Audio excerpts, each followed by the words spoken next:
Paano ang pagkuha ng Special Power of Attorney pag ikaw ay nasa abroad? Kailangan nyo lang pumunta sa embassy. Meron na silang format doon ng Special Power of Attorney. Pero required syempre, sasabihin nyo kung anong purpose nyo ng SPA nyo, para saan, at alam na nila yung format na yon, sila na yung gagawa. Kailangan lang ng supporting documents like syempre yung ID mo. Ikaw kasi yung principal. So, yung attorney in fact, siya yung authorize mo na mag-act on your behalf.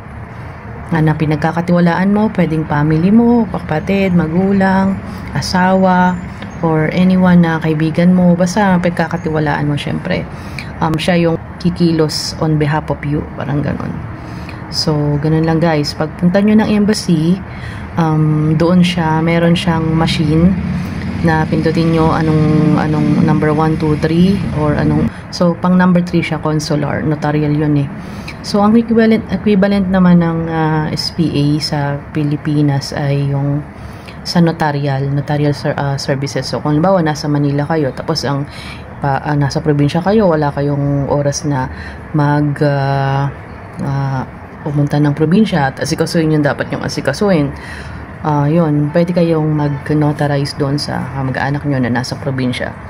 So, yun lang guys. Normally, siya yung sa mga may papasikaso kayo na lupa or property, or nakakapag-loan ako kahit nandito ako, nakapag-loan ako sa Pag-ibig ng short-term loan, multipurpose loan. So, kahit na yung kapatid ko ay, yun nga, siya yung nag-loan para sa akin.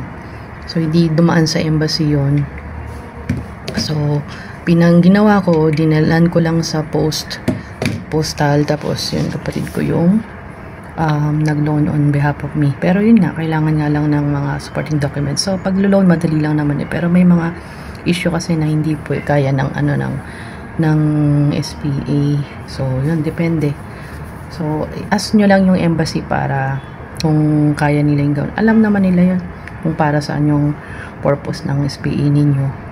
May format naman na sila. So, supporting documents like ID mo, ID ng principal, at ID ng attorney in fact. Yun ang mostly na requirements ng, or lahat ng requirements. So, tapos, yun, kailangan yun i-consolarize.